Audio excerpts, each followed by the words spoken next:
Decoding कर लेते हैं और डिस्प्ले को कैप्चर कर लेते हैं।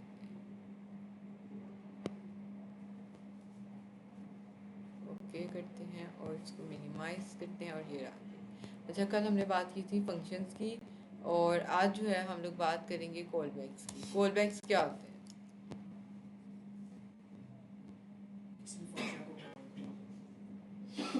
सर्च करें जल्दी से, कॉलबैक्स क्या होते हैं?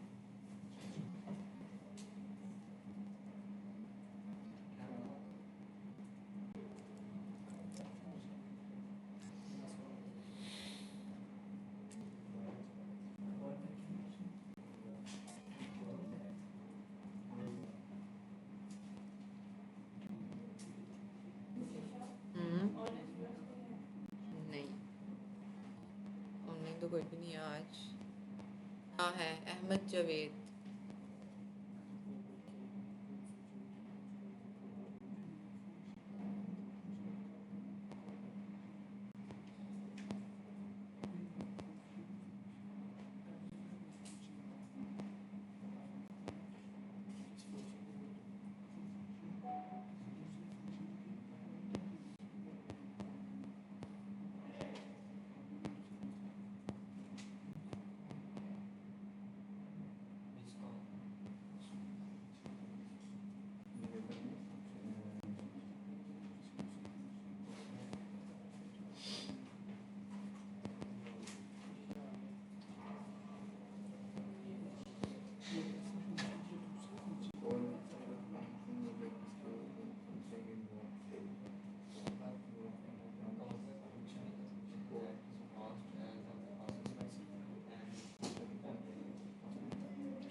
हो गया जी।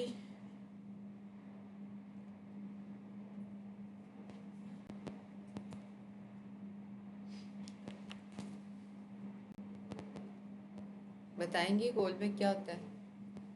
दूसरे फंक्शन को आर्गुमेंट पास करता है जो किसी स्पेसिफिक इवेंट को ऐसा फंक्शन जो एज ए आर्गुमेंट यूज हो किसी और फंक्शन।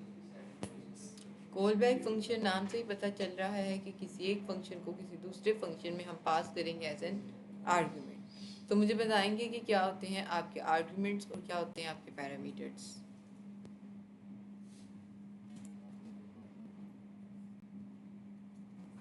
जी जैन बताएंगे पीछे से आप।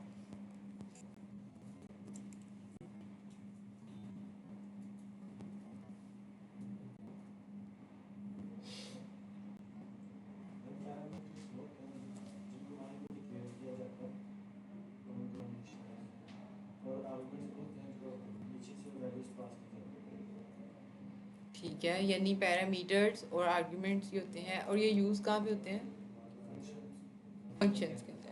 फंक्शंस के अंदर अगर आप वेरिएबल को डिक्लेयर कर देते हो तो वो आपका कहलाता है पैरामीटर, और जब फंक्शन कॉल हो रहा होता है उस वक्त जब आप कुछ वैल्यूज़ पास करते हो तो वो वैल्यूज़ आपकी क्या कहलाती हैं? आर्गुमेंट। तो अब इस तरह से फंक्शन और आर्गुमेंट के साथ जो है ना वो काम करते हैं। फंक्शन और जेएस की फाइल में चले जाते हैं और ये जो टेबल हमने बनाए हुए थे कल के लूप की उसको यूज़ करते हुए हम इसको ख़त्म करते हैं और यहाँ पे आकर मैं एक फंक्शन बनाती हूँ। ठीक है,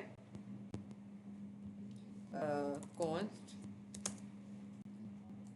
ग्रीटिंग्स, ठीक है, इज इक्वल टू और N S greetings is equal to ये रहा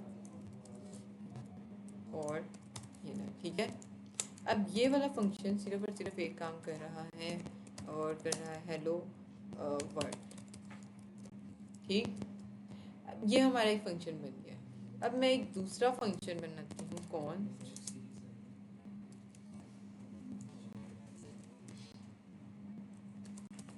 से ग्रीटिंग्स इज इक्वल, और ये मेरा फंक्शन है। ठीक है, अब मैं क्या कर रही हूँ कि इस ये वाला मेरा फंक्शन है, तो मैं क्या करूँगी, इस फंक्शन के अंदर अगर इस फंक्शन को पास कर दूँ एज एन आर्ग्यूमेंट, तो ये मेरा फंक्शन क्या कहलाएगा, कॉल बैक। मैं ये फंक्शन बना लेती हूँ एक, और इसमें कंसोल CLG हेलो JS, ये दो फंक्शन मैं बताती हूँ ना अभी। ये एक फंक्शन आ गया, ये आपका सेकंड फंक्शन आ गया। अब आर्ग्यूमेंट्स कब पास किए जाते हैं,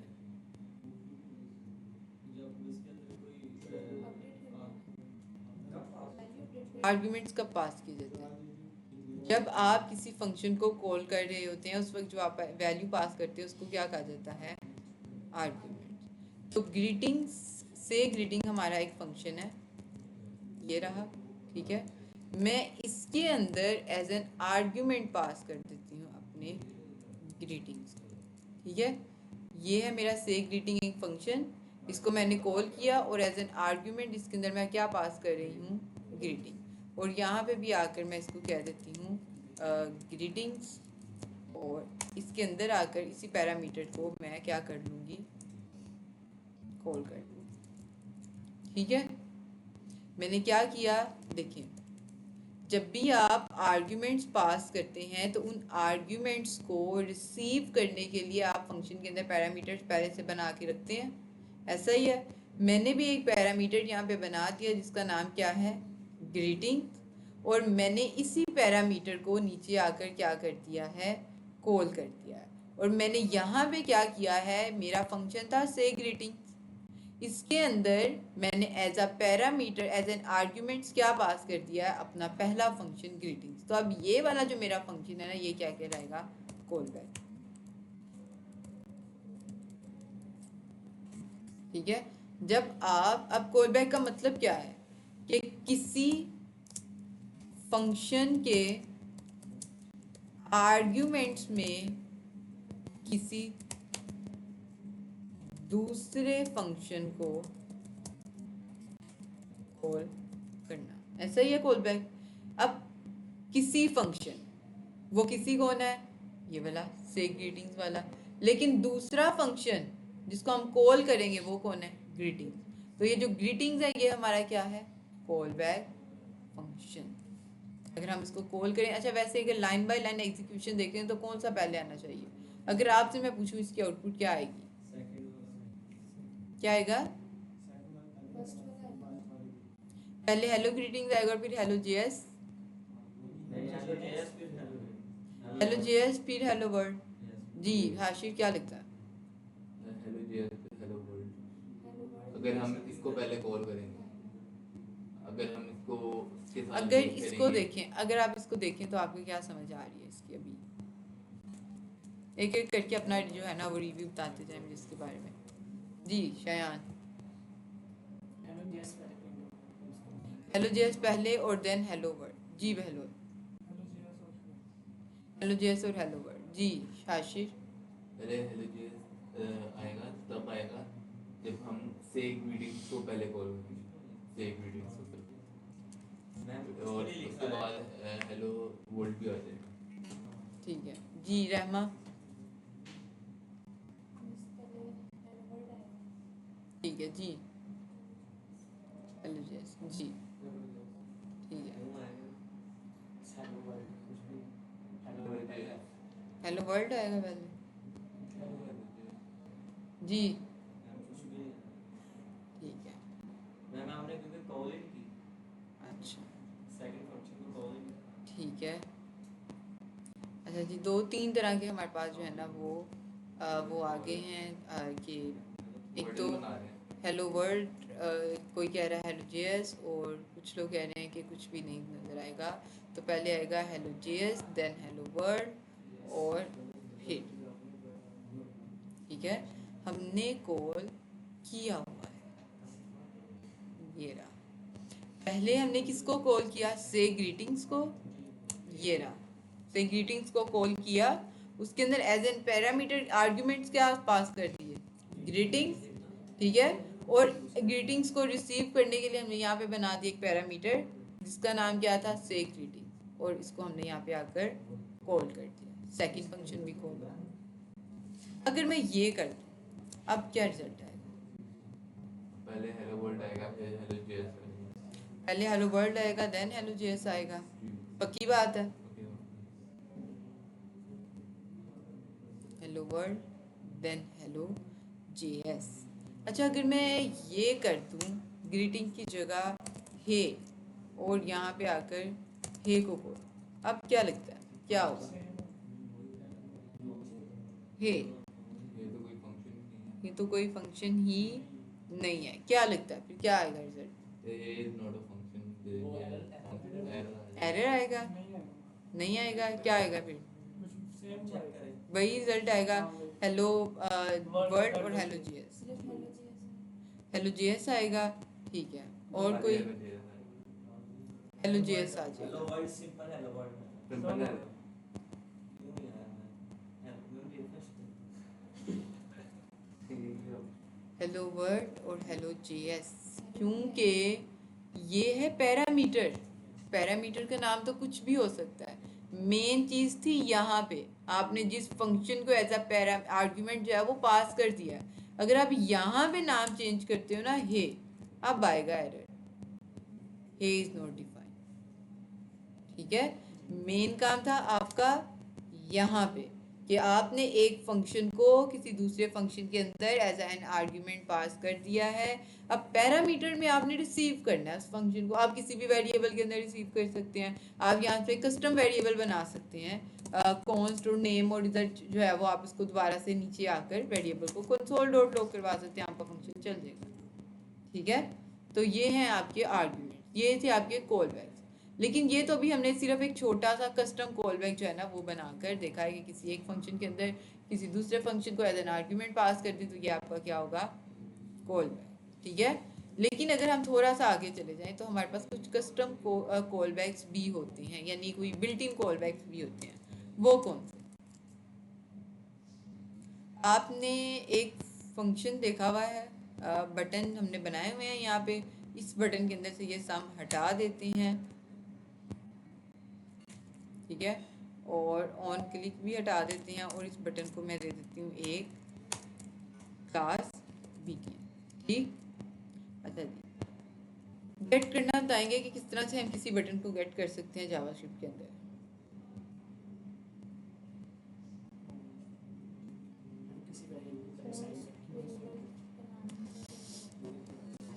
const BTN is equal to आगे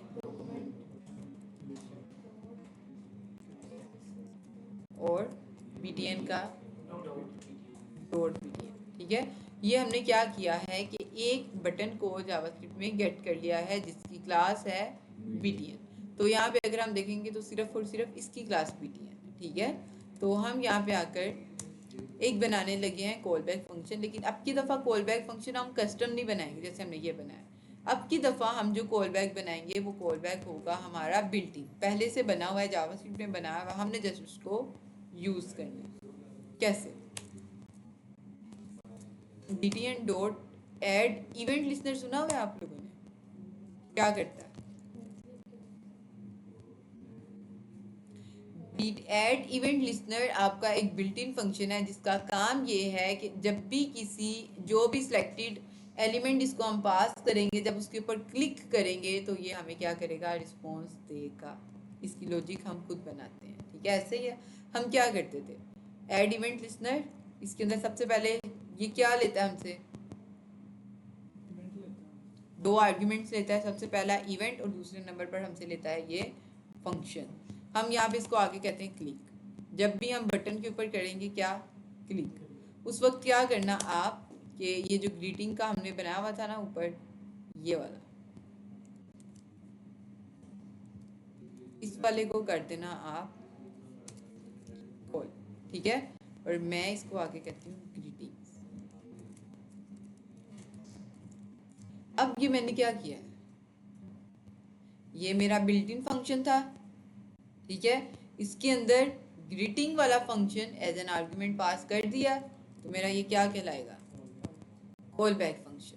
ठीक है, अब ये काम कब करेगा, ये काम तब करेगा जब मैं अपने सम के बटन के ऊपर जाकर क्लिक करूँ। जब मैं सम के ऊपर क्लिक करूँगी ये मुझे क्या दे देगा, हेलो वर्ल्ड। अब एक चीज़ है यहाँ पे कि मैंने यहाँ पे आकर अपने बटन को पास कॉल नहीं किया, अपने फंक्शन को कॉल नहीं किया। ठीक है, कॉल करने का तरीका तो यही है ना कि आप इसके आगे छोटी ब्रैकेट्स लगा ले, मैंने नहीं लगाई। अगर मैं छोटी ब्रैकेट्स लगा देती हूँ तो ये क्या कर रहा है, देखिए पेज को रीलोड कर रही हूँ, हेलो वर्ड पहले ही लिख के दिखा रहा है, मेरे क्लिक का वेट नहीं कर रहा। क्यों, क्योंकि फंक्शन के अंदर किसी भी, जब आप किसी कॉल बैक फंक्शन बना रहे होते हैं तो आप पहले फंक्शन के अंदर दूसरे फंक्शन को कॉल नहीं करते, आप जस्ट उसका पास करते हैं रेफरेंस। यहाँ पे आप देखें, मैंने से ग्रीटिंग्स को तो छोटी ब्रैकेट्स लगा के कॉल कर लिया था और उसके अंदर रेफरेंस के तौर पर किसको पास किया था, ग्रीटिंग्स। ठीक है, तो अगर आप किसी फंक्शन को कॉल बैक फंक्शन बना रहे हैं तो आप उसको इसके अंदर कॉल नहीं कर सकते। अगर आपने इसको कॉल करना है तो क्या करेंगे, मैंने ये भी बताया हुआ है आप लोगों को। अब ये ग्रीटिंग्स का फंक्शन है, ये ग्रीटिंग हेलो वर्ड कह रहा है, मैं इसको ये बताना चाह रही हूँ कि भाई तुम हेलो वर्ड ना को, मैं तुम्हें नेम बताऊंगी, तुम उस नेम को जो है ना वो कॉल करना। मैं यहाँ पे आगे लिखा देती हूँ। ठीक है, हाँ जी, ये करवाना है हमने कि ये हेलो कहेगा अली को।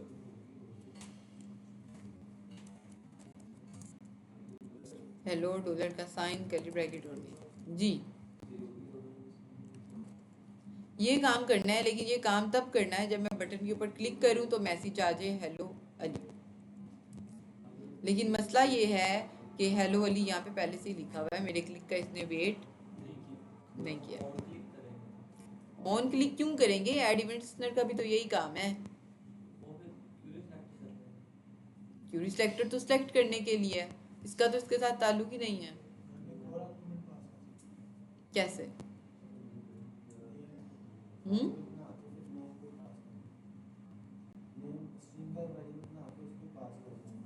कैसे, कहाँ पे,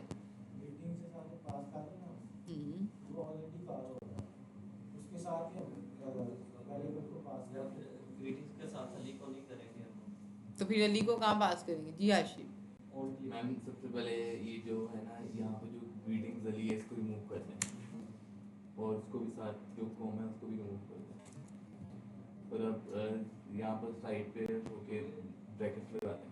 कहाँ पे, इधर इधर ही इधर ब्रैकेट, जो कर्ली ब्रैकेट्स है ना, बाहर करके इधर हाँ कर्ली ब्रैकेट आप भी वो लिखे हैं जो आपने चाहिए ग्रीटिंग्स अब और अली, ये कर दूँ।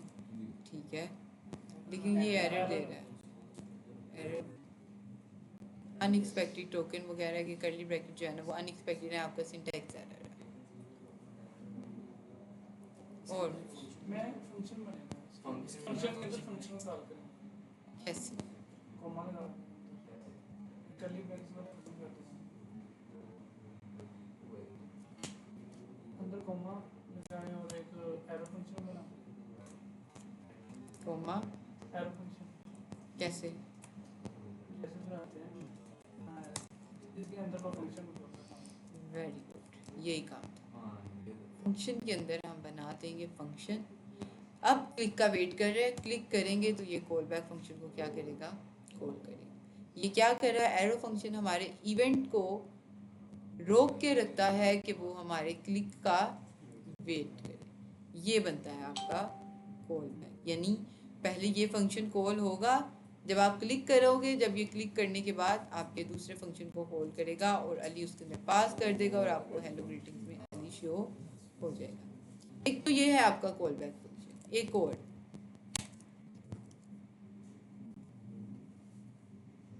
अच्छा ये जो कॉल बैक फंक्शन है ना आपके फंक्शंस, ये पार्ट हैं आपके एसिंक्रोनस जावास्क्रिप्ट के। एसिंक्रोनस जावास्क्रिप्ट के बारे में कुछ बता सकते हैं आप लोग मुझे, सिंक्रोनस जावास्क्रिप्ट के बारे में? हाँ, सिंक्रोनस या एसिंक्रोनस के बारे में अच्छा जी, मैं बता देती हूँ। आपकी जावास्क्रिप्ट जो है ना वो है सिंगल थ्रेडेड, यानी एक टाइम में एक काम कर सकती है आपकी जावास्क्रिप्ट, मल्टी थ्रेडेड नहीं है, यानी एक टाइम पे सिर्फ और सिर्फ एक काम करेगी। यानी अगर आपकी जावास्क्रिप्ट एक टाइम पे कंसोल डॉट लॉग कर रही है ना, तो वो एक दूसरे टाइम पे लूप नहीं चला सकती, यानी एक ही टाइम पे कंसोल डॉट लॉग और लूप को एक साथ लेकर नहीं चल सकती। आपकी जावास्क्रिप्ट क्या करती है, पहले कंसोल को प्रिंट करवाएगी और देन क्या करेगी, लूप को चलाएगी, यानी दो काम एक साथ जावास्क्रिप्ट नहीं कर सकती। ठीक है, इसलिए आपकी जावास्क्रिप्ट क्या है, सिंक्रोनस, यानी ब्लॉकिंग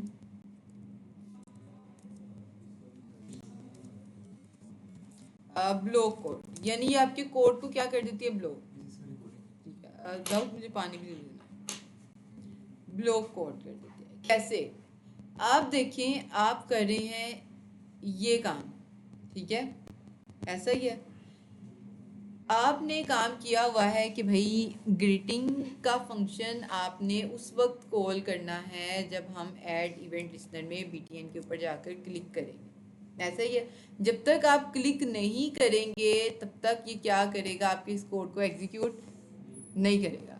और अगर इसके नीचे कोई कोड लिखा हुआ है ना आपने, जब तक आप क्लिक नहीं करेंगे तब तक ये उसको भी एग्जीक्यूट नहीं करेगा। ये क्या करेगा, आपके क्लिक का करेगा वेट। आप जब क्लिक करेंगे वो इस लाइन को एग्जीक्यूट करेगा, देन वो नीचे वाली लाइंस में जाकर उस कोड को क्या करेगा, एग्जीक्यूट। हमने बात की हुई है लाइन बाय लाइन एग्जीक्यूशन की, कि जब तक पहली लाइन ऑफ कोड एग्जीक्यूट नहीं होगी आप सेकंड वाली एग्जीक्यूट नहीं हो सकती, ऐसा ही है। इसकी एक एग्जांपल देखिए। पाइथन की तरह, पाइथन की भी तरह होता है। ये रहा जी आपका एक फंक्शन, ठीक है, मैं यहाँ पे आकर एक बनाती हूँ फंक्शन। अच्छा, सिंक्रोनस कोड की हम बात करें, ये रहा मेरा एक फंक्शन, ठीक है, और इसका नाम मैं दे देती हूँ सम, ये रहा, और ये रहा, इसमें CLG, ठीक है, और सम, यही लिखना है सिर्फ हमने। ये हमारा एक फंक्शन आ गया, कंट्रोल E, ये हमारा आ गया सम 2, ठीक है, ये आ गया हमारा तीसरा फंक्शन सम 3, सही है। और मैं इन तीनों को कॉल करती हूँ, नाम ऊपर से भी इनके चेंज करने थे, वैसे मैंने सम 1 सम, इधर से स्टार्ट करते हैं, सम 1 सम 2 और ये रहा आपका सम 3, ठीक है, कॉपी कॉपी, सम 1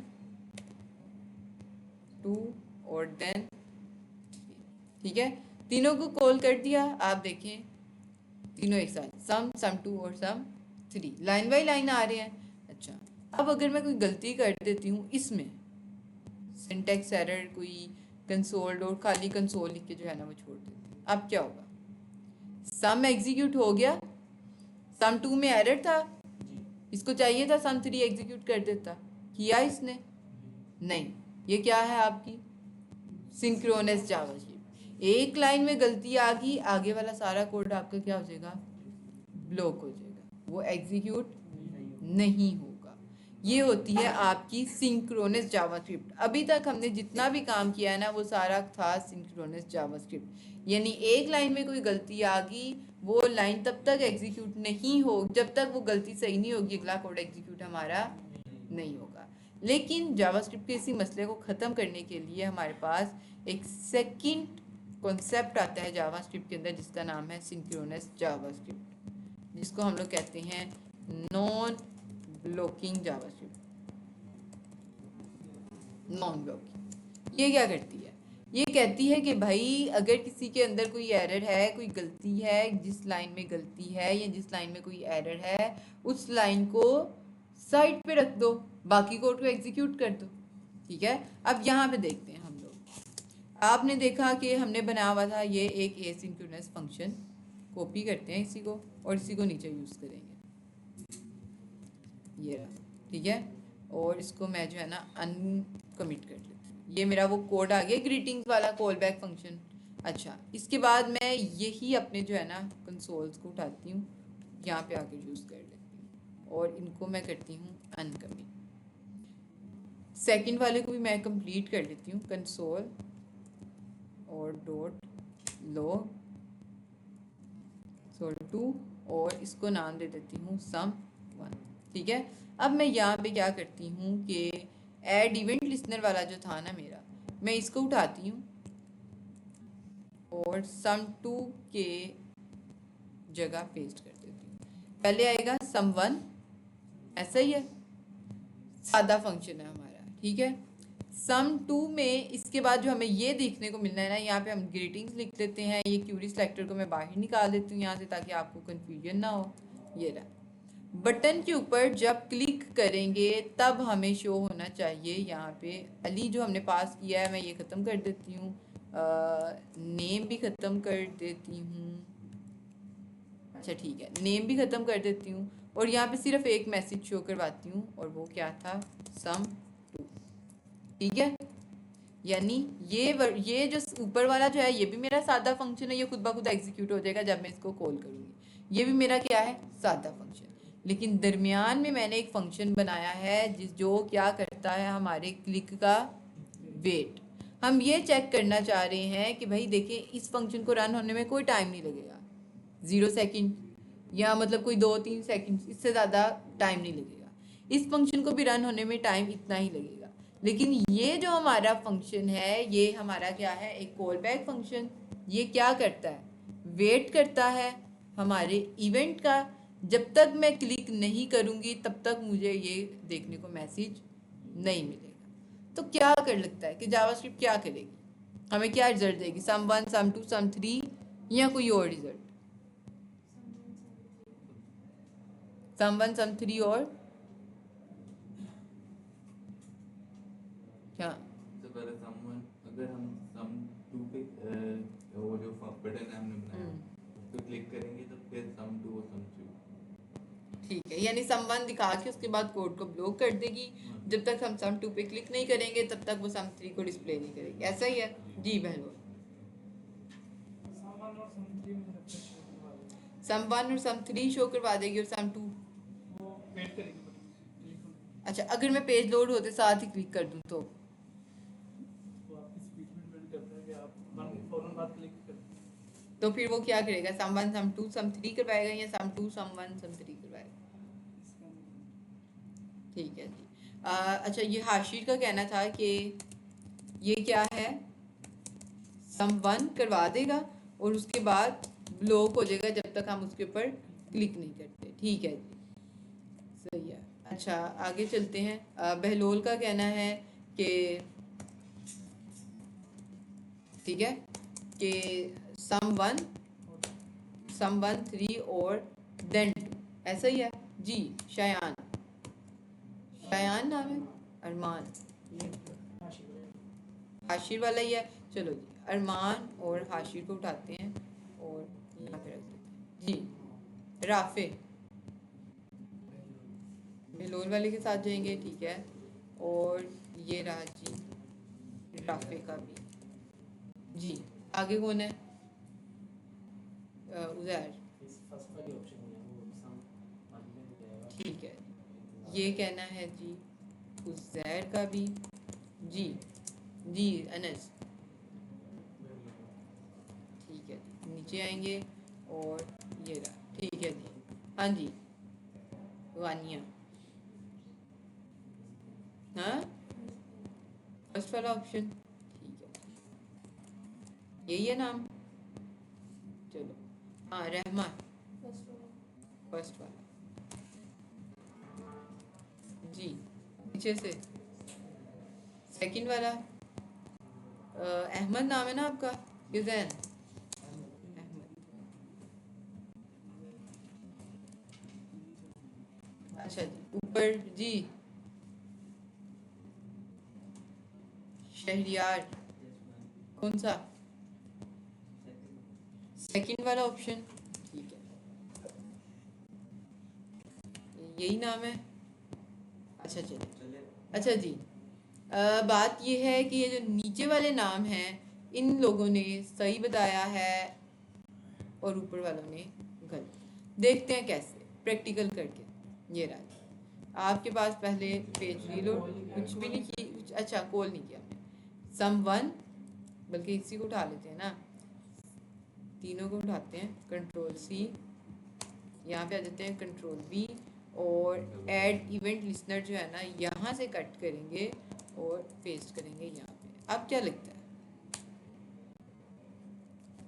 ये आ जाएगा सम 2 सम 1 सम 3 और दरमियान में, ऐसा ही है। ठीक है, चले वापस चलते हैं। तो ये रहा सम 1 सम 3 और क्लिक का करेगा ये हमारे वेट और कर देगा इसको सम 2।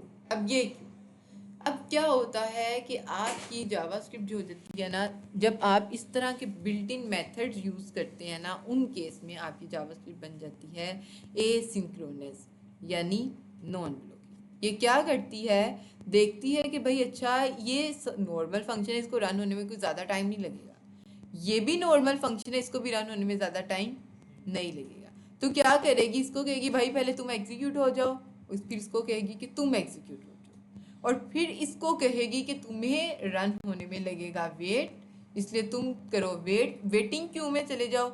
जैसे ही ये दोनों रन होके आएंगे मैं तुम्हें जो है ना वो यहाँ पे एग्जीक्यूट करवा दूंगी, यानी रन करवा दूंगी। ठीक है, इस तरह से जो है ना आपकी जावास्क्रिप्ट यहाँ पे काम करती है।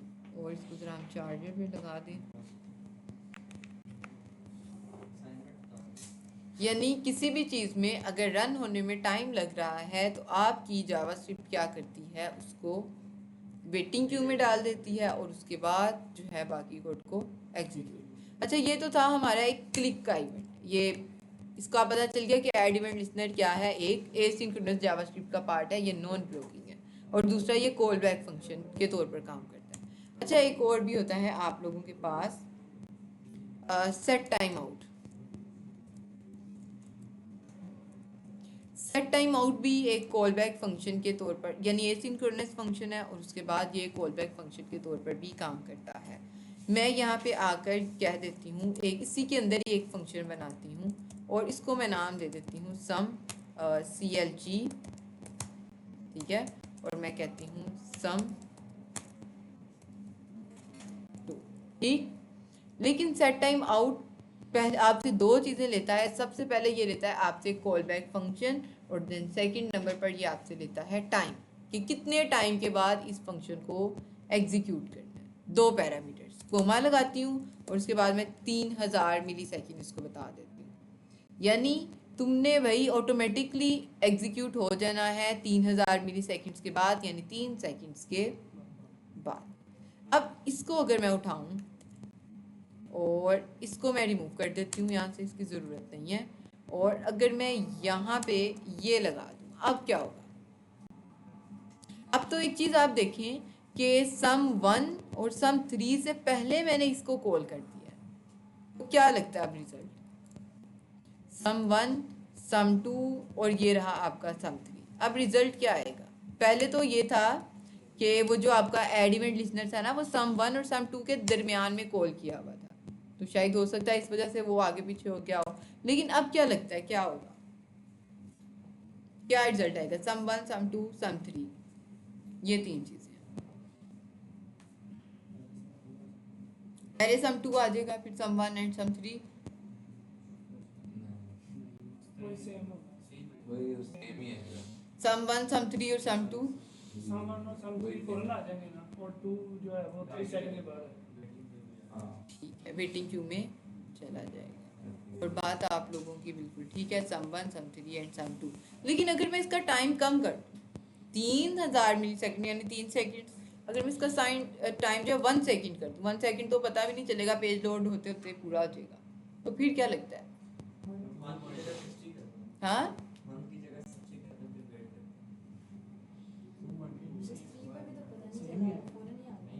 हाँ ऐसा ही है, फिर क्या लगता है, टाइम बढ़ा भी दें, लेकिन हमने अभी आउटपुट पे फोकस करना है ना, सम 1 सम 2 और सम 3। अगर 3 सेकंड पे सम 3 बाद में आ रहा है तो बाद में भी वो बाद में ही आएगा, लेकिन मैं ये कहना चाह रही हूँ कि मैंने टाइम कम कर दिया। अब क्या लगता है, वही आएगा 1 3 2 1 3 2। चाहे किसी भी फंक्शन में, जिस भी फंक्शन में टाइम आ जाता है, वेट आ जाता है, चाहे वो वेट 1 सेकंड का है चाहे वो नैनो सेकंड का है, वो वेट आपका वेटिंग क्यू में जाएगा, और जिन चीज़ों को वेट नहीं लग रहा वो पहले आपकी आकर एग्जीक्यूट होंगी। ये है जी आपकी नॉन ब्लॉकिंग जावास्क्रिप्ट। ठीक है, एसिंक्रोनस जावास्क्रिप्ट और कॉल बैक का पता चल गया। ठीक है, अब सेट टाइम आउट का फंक्शन क्या करता है कि जब आपका पेज लोड हो जाएगा, उसके जितना भी आपने टाइम बताया है लोड होने के बाद उतना वेट करेगा और देन आपके कोड को एग्जीक्यूट कर देगा। इसी के साथ एक हमारा सेट टाइम आउट के जैसा ही एक फंक्शन है सेट इंटरवल। ये क्या करेगा, इधर मैं 10 सेकंड 3 सेकंड का टाइम लगा देती हूँ। सेट टाइम आउट ने किया था 3 सेकंड के बाद एक दफ़ा एग्जीक्यूट, ये क्या करेगा, हर 3 सेकंड के बाद कॉल करता रहेगा। इंटरवल जो बन गया एक साइकिल लूप, हर 3 सेकंड्स के बाद कॉल करता जाएगा। अब मुझे आप इसकी एग्जांपल बता सकते हैं कि ये 3 सेकंड के बाद कॉल करता रहे, ये कहाँ पे यूज़ किया हमने? अगर हम स्लाइडर की बात करें, थोड़े थोड़े टाइम के बाद खुद ब खुद ऑटोमेटिकली वो अपडेट वो चेंज होता रहता है। उसके बाद अगर आप टाइमर देखें आपकी वेबसाइट में जो लगे होते हैं वो सेट टाइम आउट से तो लगे होते हैं, एक एक सेकंड के बाद वो है वो इंक्रीमेंट करता जाता है टाइम के अंदर। ठीक है, तो ये छोटी छोटी चीज़ें थी। तो अब आपकी जो असाइनमेंट है वो यही है कि आपने set time out set interval को यूज़ करना है। तो यही वेबसाइट आपकी ये कंप्लीट होनी चाहिए, इंक्लूडिंग क्या कहते हैं उसको, स्लाइडर्स, और क्या है साइड बार्स, ये जो हैं। ठीक है, ये साइड बार हैं, एनिमेशंस ये वाली, और ये सारी की सारी चीज़ें। और रीड मोर पे इधर ही कंटेंट खुलना चाहिए जैसे ये जैड ने किया हुआ था। ठीक है, वही रीड मोर वाला। आप उनकी ये देखें, ये टाइमर जो है ये भी अब चलना चाहिए आप लोगों को। ठीक है, स्क्रॉल पे भी ये स्क्रॉल होना चाहिए, और ये फॉर्म्स, और मज़े की बात फॉर्म में वैलिडेशंस भी होनी चाहिए।